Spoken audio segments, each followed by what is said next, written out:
Hello ladies and gentlemen, this is attorney Shah Peerally, and we are going to cover some of the basics of immigration law and cover the top 5 ways of immigrating to the United States.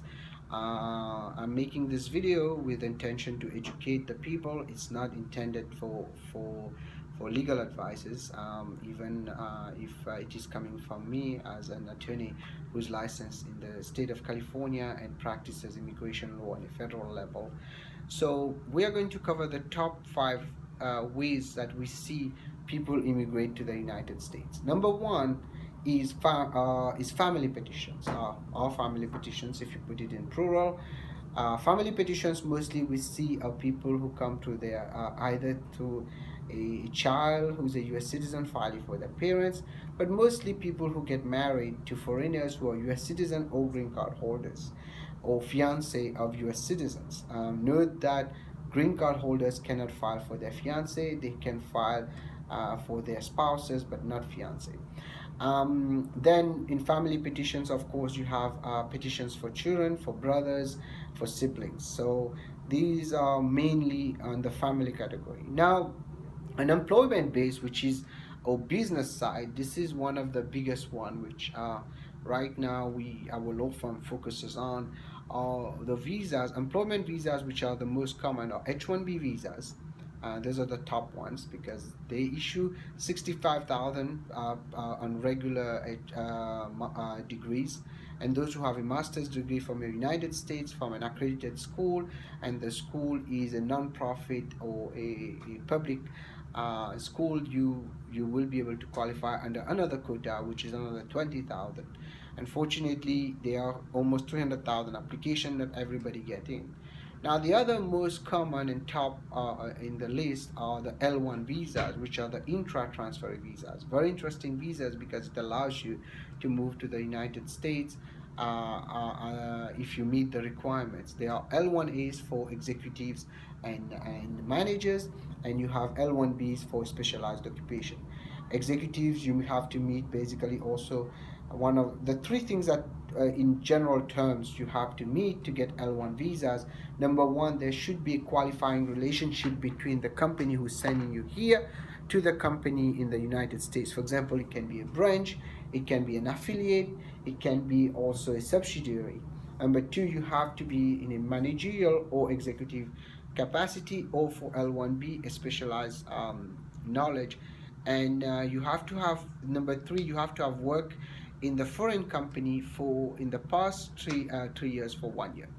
So these are L1 visas.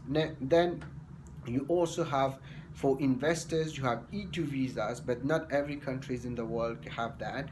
E2 visas are for certain countries in the world, which falls under the not appendix, but there are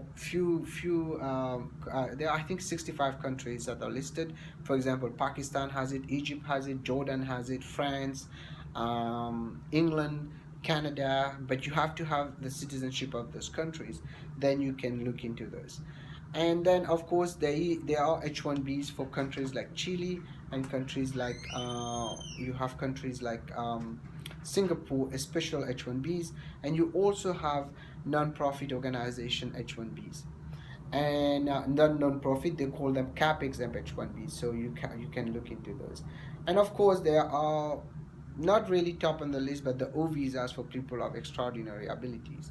Now, one thing people don't know, you can come also on a straight green card to the United States. For example, if you are in EB1A for people of extraordinary ability, you can come to the United States directly without even an employer. There are also national interest waivers. Very interesting national interest waivers, because national interest waivers requires things that are not really set up in the code. It's more like a case by case basis. There's one case that controls national interest waivers, the New York State Transit test, where you have to show 3 elements, but I'm not going to go into those elements because this is not a video on national interest waiver. But you can check my videos on national interest waivers and you will know how it to proceed.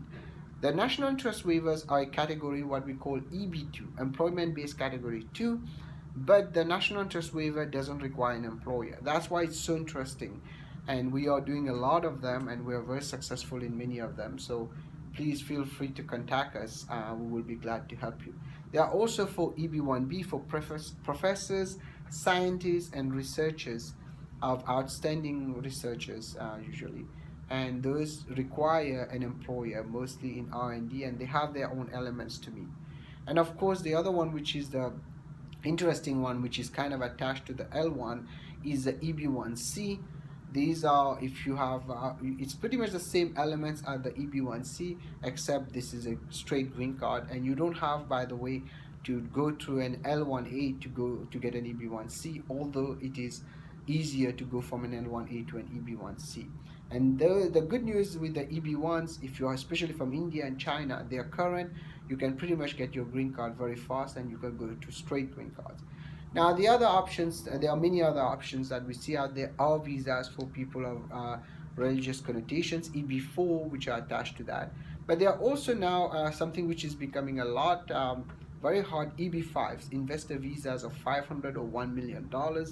The problem with those visas, there was a lot of fraud committed in the past, and it has kind of tainted the program, but hopefully they will clear it. But this is an option you can look into. With $500,000 and $1 million, you can get basically what we call an EB5. Now, for the other aspect, now not business, the other top number three are student visas. Student visas, uh, you have F1 or M1. These are people who want to come and you study in the United States. Basically, the first step is to find a school, get an admission. After that, they will give you what we call an I-20. With the I-20 petition, you go to the state embassy and, of course, apply for your visa through the DS-160, and hopefully you get it approved. You can come to the United States. There are many things you have to show in order to get those, including source of funds, and or not source of funds, but how are you going to pay for the schools, etc. These are, and then M1, F1 are the one that they use. M1 are for vocational, F1 are for the regular students. But usually, you have to be above high school to get in. But although there are some F1 that are given to people for lower than high school. Now the other option, number three now, top on the list, number four actually, we reached number three, I think. First it was family, second employment, third we have student visas. Now number four, you have of course people who come as refugees. Right now there's a big issue about those, but you don't have to really come as a refugee. For example, you come to the United States and there's something happening, like many people from Syria, suddenly Syria went into chaos, people get TPS, asylum, and those are based on fear of persecution. That means your life is in danger to go back.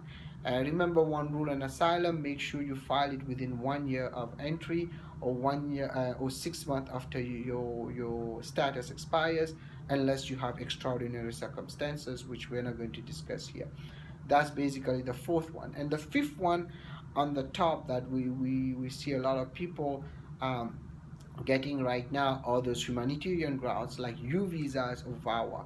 U visas are people who are victims of crimes. There are 51 crimes actually listed. And for example, let's say someone put a gun on your head and try to get money from you while you are inside the United States, and you report it to the police did an investigation, you might be eligible for U visa. Another sort we are getting a lot, people who are getting defrauded by employers.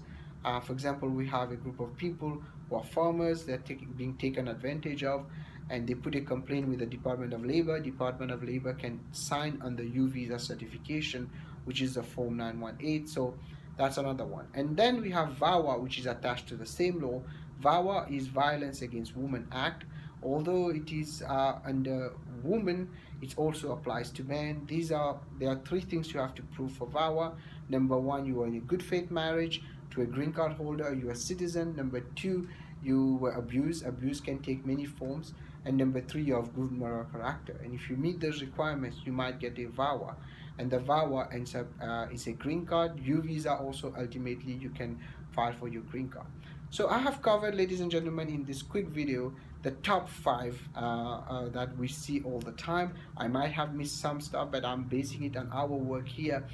But These are the most common that we see all the time for people to immigrate or to stay in the United States. And this is Attorney Shah Peerally, and anything I'm telling you today is for educational purposes only. You should not act or refrain to act solely on the information provided. You should contact an attorney if you have any questions. Good luck to all of you. We wish you all the best. And if you like our videos, please subscribe or call us 510 742 5887. Thank you.